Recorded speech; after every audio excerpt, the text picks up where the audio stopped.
to him. Yeah. More ways than one.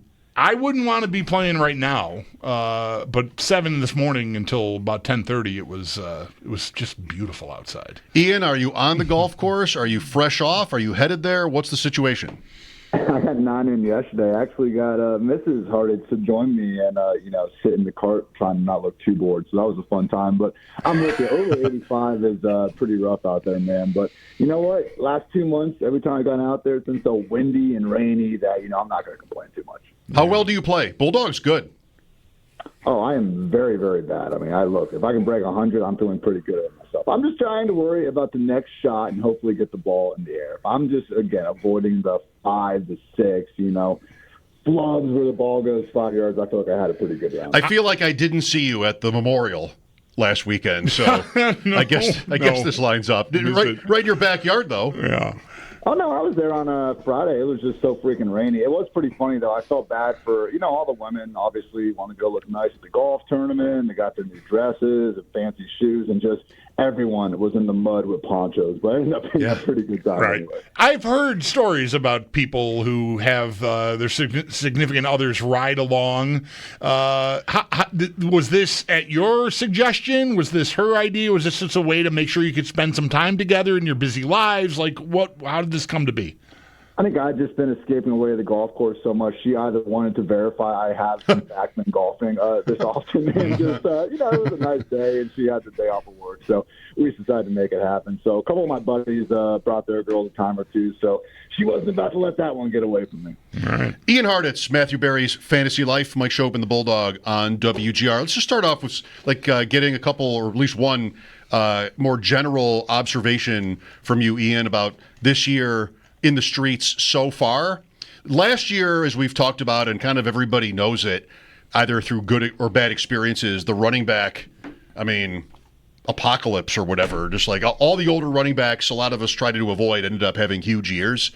And I don't know, this year, to my eyes, there hasn't been too much of a reaction to that. Barkley goes early, Derrick Henry early second, but I don't know, I wanted it to be more. Ian, I wanted to see drafters spend more capital on older running backs like Kamara and Connor, other guys who 6-7 round picks, did great. I haven't really seen it. Are you seeing it, and does it surprise you either way? McCaffrey is now available basically at the end of round 1 for the first time, 6 or 7 years or something like that. So he's kind of being impacted a little bit, but that's honestly probably more due to the injury than anything overly about the age. I'm with you. I think it's usually priced in. Honestly, it's similar sentiment with some of the wide receivers, the Stephon Diggs of the world who are still available pretty cheap as well. So, with Derrick Henry, again, someone we're going round 2 and on a half PPR site, I'm pretty much fine eating that up because, again, just other than a bad injury happening, don't worry, I'm knocking on wood. I just don't know how this guy is going to bust in that Ravens offense. Similar sentiment, of course, with Saquon and Philly. So Alvin Kamara, even like Joe Mixon, for these guys to be available in round 5+, I just feel like people are still kind of just saying, all right, 2024, a little bit of a weird year, and they're just going right back to the zero RB, hive in the streets. So I've been, pretty happy getting Kamara where he is because, again, it's one of these situations where really stands out as a player where, you're drafting him right now, RB20, when in reality, he's just lost back-to-back top 5 seasons per game, and I'm pretty sure once you get to week 1, he's going to be right back there at the top. So I will say, man, we're getting news right now. J.K. Dobbins heading to Denver to visit. I just wonder, Saints, obviously, Kamara, they've got the contract. Maybe they sit tight, but week 7, week 8 comes along. Team's not looking that good. Maybe Sean Payton's a little bit underwhelmed with R.J. Harvey. Where would Kamara be going if we actually had him as the RB1 in Denver, man? Because I know it wouldn't be outside the top 60 picks like he is right now.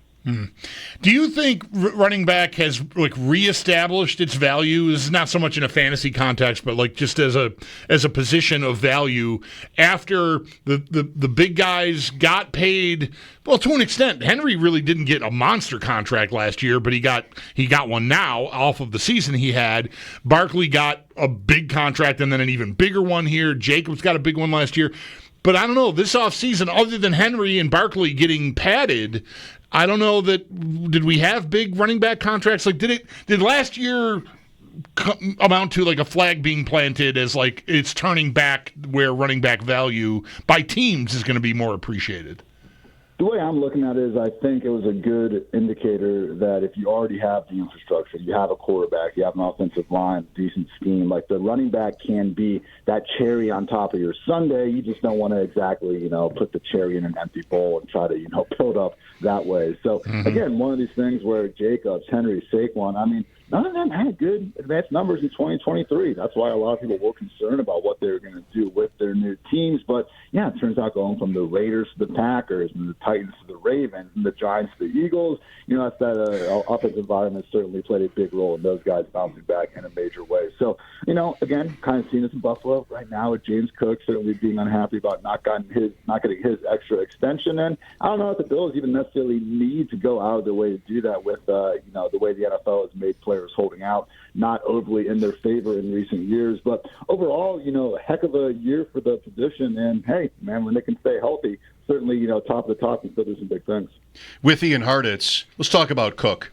I don't know if you're interested in what we think. I think he's said enough. He's been public enough with his wanting a bigger deal. He's right there. Henry got his deal, and there's James Cook with the eyeballs, immediately. He's taking every opportunity. I don't know. You don't do that and then show up for minicamp, right? Like you have to go past. You have to go to training camp or into summer. Right. Yeah, you have to miss something mandatory. But he really does not have very much leverage, Ian, especially some of the points you made about the positional value and everything. He's got a contract for this year. It's 5.3 or 4. And, the touchdowns last year, 18 total touchdowns. He's clearly trying to cash in on that, kind of like McLaurin, who had a big touchdown spike for Washington. And I feel like what will probably happen is the Bills will give him a 2 or 3 year deal somewhere in the middle. That's kind of what usually happens. So all I'm saying is I'm not expecting, a catastrophe when it comes to Cook. I feel like he'll be here. And we've seen this. I think it was actually Saquon's last year with the Giants. Like they kind of yielded, okay, here's some extra contract incentives that you can go out there and try to get. So I'm with you where they'll probably get something done. Because hey, last time we saw him, he looked like one of the best players on the field in that AFC Championship.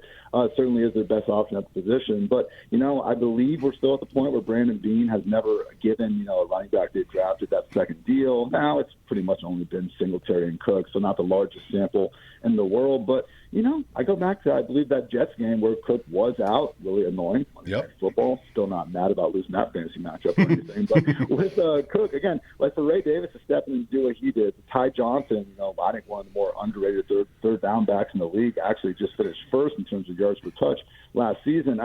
Just truthfully, guys, do you think that the Bills' win total would change at all this year if James Cook decided that he was taking the season off? And again, I would probably say no. I don't think it would. I don't think the point spreads would change hardly at all if you take him out of the picture. Again, he's the best option, but just how reliant the position is on everyone else on the offense, I think that's probably where the Bills are thinking. Can't necessarily blame them, even with, again, Cook. Certainly, being a very good professional running back. Yeah, my ideal scenario here is, I'm all right. I won't be mad if they sign him to, certainly not $15 million, but something in the 10 range, and keep the peace, right? Because they are in a Super Bowl window. The other players are paying attention, and all that stuff, right? Like, I want everyone to be happy, but my ideal scenario is he comes in because he doesn't have any leverage and plays out the year, and they let him go get $15 million somewhere else if someone wants to give it to him, and then I draft a new guy.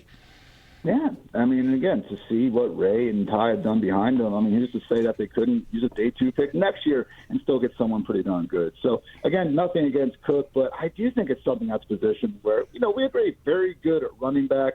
Certainly wouldn't exactly put him up in that Saquon, Derrick Henry, top of the top tier. And if you aren't getting a true difference maker, that's where, it would be a little bit tough. Because, again, for last year, those 18 touchdowns, I know several of them were of the long variety. He is a home run hitter out there. But I was just surprised not to see a little bit more in the receiving department. How many freaking touchdowns has this dude dropped over the last couple of seasons? The thing is, a lot of them are on those wheel routes downfield. And guess what? Not many running backs are good enough to get those targets and get that open to drop the ball in the first place. But, if you would have told me, okay, James Cook is going to have this, really good 2024 season, I would have assumed it was because he took a step forward as a receiver and just really took over the backfield. But, he had 42 fewer touches in 2024 than he did in 2023. So good on the Bills, obviously scoring. Bills have scored the most points in the league over the last 5 years. I'm not trying to say that they need to change anything they're doing, but really was just, a wonky year, and surprising to see Cook actually, perform better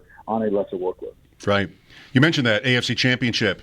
I think of was it fourth down Bulldog, the touchdown he scores where he gets stopped and spins and gets in the end zone in that game? One hand propels himself, keeps himself off the ground. Ian, if they'd made the Super Bowl, there'd be a statue of that outside the new stadium. Yeah, and won it. But like that game overall for Cook, 16 touches, 134 yards, 2 touchdowns, 33 snaps. He doesn't play half the snaps. And I don't love him. I don't even want to draft him in the 4th round this year. I don't know why. I don't know what my problem is. But just like the touchdown regression, it's not the holdout or the chance of a holdout.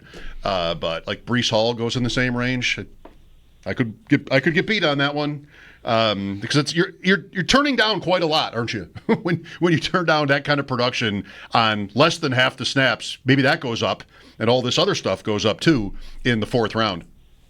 He's almost like, it's a similar profile. I know they're completely different real life, archetypes and talents, but he's almost like David Montgomery, just the way that he's so touchdown dependent, not giving you much in the pass game. But hey, at the end of the day, you still have a guy who's probably going to, again, lead the team in carries, and you're expecting a lot of touchdowns because the Bills certainly are going to be in that position plenty. But yeah, I'm with you. I'm not going out of my way for James Cook because I think once you actually start looking at the volume, why not wait a couple rounds to get someone like Joe Mixon or Alvin Kamara?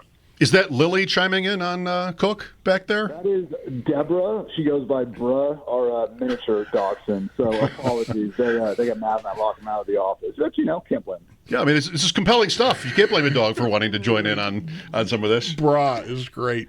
Ian, what do you think about the pass catchers here? We've spent some time, wow, that's modest. Every day. Yeah, almost every minute. Going over it, Dalton Kincaid, Keon Coleman. Let's start with Kincaid. Where are you on him off of last year? There's a lot of injury talk to explain it away. Are you buying that? I have a tough time with it. He's fine, but honestly, with Dawson Knox obviously commanding, still as many snaps as he does, the things he does as a blocker. Kincaid needs to be exceptional in order for him to be this top 10 fantasy talent because he's just not really getting as much work. Now, you see some of the underlying stuff. He was actually still last year, I think, second in targets per out run, which is one of the more, good advanced metrics we have to try to find breakout performers. So, yeah, maybe a little bit better health, goes a long way.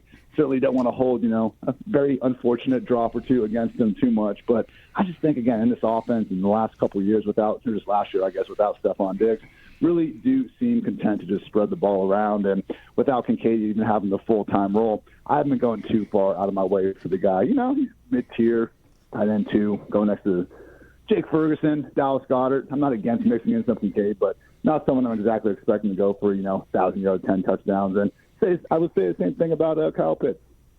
Kyle Pitts. I actually thought about bringing his name up to you, and then I decided not to. I do use your, when was it, maybe ADP chasing recently, I do use your Kyle Pitts rookie season line about he had 1 touchdown. It was in London against a Jets defensive lineman. Do I have it? No. Right. Well, guess what? He's actually, I found this out today. Kyle Pitts scored 1 touchdown. I saw this. Second year he had 2. Third year he had 3. Last year he had 4. So I'm telling you guys, by 2038 or something like that, we could really do it. We could get paid off finally. Hold on to those dynasty shares. Do you have a favorite receiver here? So last year, I'd go on stuff and Buffalo, right? So who's your favorite receiver? And I just had a terrible time with it. I think I probably invoked every name at least once, including Valdez-Scantling. Like, they guaranteed him some money. So. I remember you coming in here after a day where you did that on a show in the morning, and you just one of the first things we talked about was like, I actually said that on a show. Yeah, I mentioned it was with FFPC Terpoli, and I mentioned Claypool. He's like, cut him off. Cut his mic. I don't know. I just didn't really like anybody else, and I'm kind of still there. Shakir is a pretty safe bet. He kind of is giving you the same year every time, and that's worth something. But is Elijah Moore maybe interesting to you even? Elijah's one of those guys where when I was just kind of going back on the Monday after a Sunday and watching all 22, trying to see what's going on with the passing games, I mean, you would see him still, get some of these crispy routes going, just complete zero after the catch. I don't even know if he was credited with breaking a tackle last season with Cleveland, has had the triple-digit targets. Did a little bit more when we had, Jameson Flacco under center, but I just struggle to get too excited about the guy. The MBS note is hilarious, and just by the way, isn't it weird how this dude starts his career with Aaron Rodgers, gets to play with Patrick Mahomes, then goes to Buffalo with Josh Allen, but then lo and behold, it's Derek Carr and the Saints who finally get the most out of Marquez Valdes-Scantling. So that was pretty funny to me, but if I had to put a chip on anyone ahead of this year, I would probably still have to lean with Keon Coleman. I just think that when you look at what he can be, no, I don't think he's going to be Stephon Diggs 2.0, but could he be like a better version of Gabe Davis? That's more what I'm thinking here. I mean, the yak ability was actually freaking awesome. Looking at next-gen stats, had him as number one in terms of getting, yak over expected. Only other wide receivers to rank first in that since like 2018. Debo, A.J. Brown, Jalen Waddle, just one real stud after another. So when you combine that with, of course, his contested catch ability, Josh's willingness to just toss it up to him in double coverage, I do think he has, those multiple potentially elite traits that has me invested in. But, this time last year, I think I was talking to you guys, hyping up my dude Curtis Samuel. Yep. So maybe injury guys help him out a little bit. But, hey, at least you guys do have 5 or 6 deep. But this is Schmaltz there, too. That one always gets me. That's right. MVS in Seattle now, too. He's the opposite of like a DJ Moore or a Allen Robinson or somebody who always got the quarterback excuse. This guy's gotten like a list of Hall of Famers and, just hasn't really gone that well. It is, man. I was actually thinking through the Seattle. It kind of makes sense there because they have Kubiak coming from the Saints, and when Derek Carr was shredding the Cowboys and Panthers early on, I mean, it was those play-action deep shots that Rashid Shaheed and Olave were just feasting on. Now you look at Seattle, Sam Darnold, his best part of his game is being able to, again, play action, clean pocket, and, launch it downfield. I don't think Jackson Smith and Jigba or Cooper Kupp are going to be the guys, Look at us, man. Now I'm hyping up MVS in the year 2025. Yeah. What are we doing? Against the Buckeye. Yeah. Running him up against JSN. Well, that's fine. I feel like we kind of almost put you up to that to some extent. Yeah. I don't know, just maybe just a little bit. Yeah. If we wanted to talk Ohio State wide receivers the whole time with Ian, I mean, we could do it. Would you say that the best is yet to come, Smith?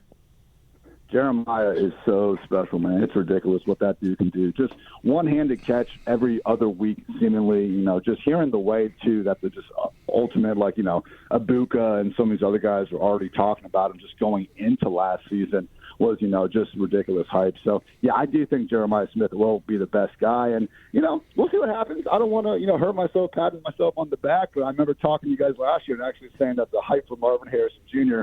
was a little bit too much, and I didn't think the difference between him and Neighbors was exactly what it was being presented to be. Mm-hmm. So, certainly don't ask me about every fantasy take I've had over the years, but I will say at least in year one, Marv certainly, didn't make the most out of the opportunities. How about Ibuka in Tampa? That was an interesting pick. Yeah.